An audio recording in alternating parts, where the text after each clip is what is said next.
Hello, my beautiful internet people of the world. It's me, your favorite internet dom, Wisteria Ivy, and I'm here to bring you yet another review of a movie that I rewatched, so you didn't have to. Although, with this movie, I think that this is going to be one of those where I'm going to recommend you rewatch. So, last time we did Disney's Hercules. So I figured I'd keep it in the family and review another Disney movie that I brought up in the last episode. And this is The Hunchback of Notre Dame. Now, if you know me, you know that I think that this is one of the best Disney soundtracks of all time. Excuse me. Well, just move these around a little bit. One of the best Disney soundtracks of all time. Absolutely love this soundtrack. I still listen to it actively to this day. In fact, the soundtrack is so good that I don't know why it didn't last longer on Broadway. I think it's because if I was reading it, I think I remember reading an article where the Broadway show was more like the book, so it was a little bit more dark, it was a little bit more depressing, and it didn't follow the storyline of the movie. Which, I mean, if you're going to do Disney's Hunchback of Notre Dame as a Broadway musical, why just do it the way that Disney do it? You know? But that's I guess, a whole nother tangent in itself. So, I want to talk about the movie. Putting aside the music, which, again, amazing.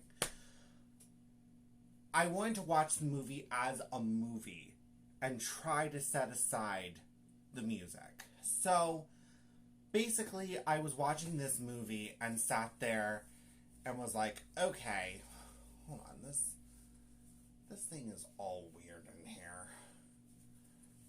What is this doing? And just watch it as a movie. And I think I accomplished that. So, it actually has a very decent storyline. It's actually very consistent.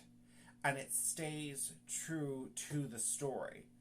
Now, of course, did we think for 2 seconds that Esmeralda was going to possibly get together with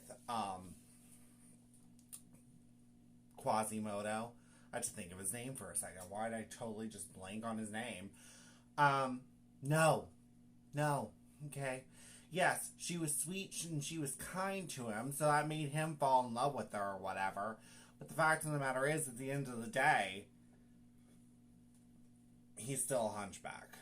Now, I'm not saying that Quasimodo couldn't get it, because he totally could. But that's that's another video, children. I do love how they perfectly tied together the music and the story. That's one of my favorite things that Disney has always managed to do. Now, there are some cases where they fall short, but in this movie, the music perfectly ties in to the movie. Especially at the beginning, the Bells of Notre Dame, where you get asked the question, now, who is the monster and who is the man? Talking about Frollo, Judge Frollo, and Quasimodo. And of course, we all realize that Quasimodo is the man. Yeah, he may look like a monster, but he is the man. And then Frollo, the bad guy of the film, is actually the monster. Because he raised this boy to believe that he was ugly, he was worthless, just because he was different, that nobody would ever treat him like an individual, as a person. And then, of course, Esmeralda came along and said, no, I'm going to treat you like a person. Now, grant you, I'm still going to, go after this beefcake over here, but I'm still going to treat you like a person. Yeah? Okay, cool. So, with that being said,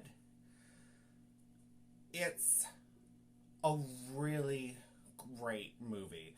It still stands up. I will say that in true Disney fashion, the jokes are a little bit outdated, and I found that the musical scene where the gargoyles are singing to Quasimodo about how he's such a great guy and like how, you know, Esmeralda would be lucky to be with him and blah, blah, blah, blah, blah, you know, all that fun stuff. I kind of hope that if they turn this into a live action movie, they kind of leave that out. Because I found that that song was almost unnecessary out of all the other songs in that movie and how much weight and power they had behind them. I kind of found that one a little contrived, a little bit like, why are you here?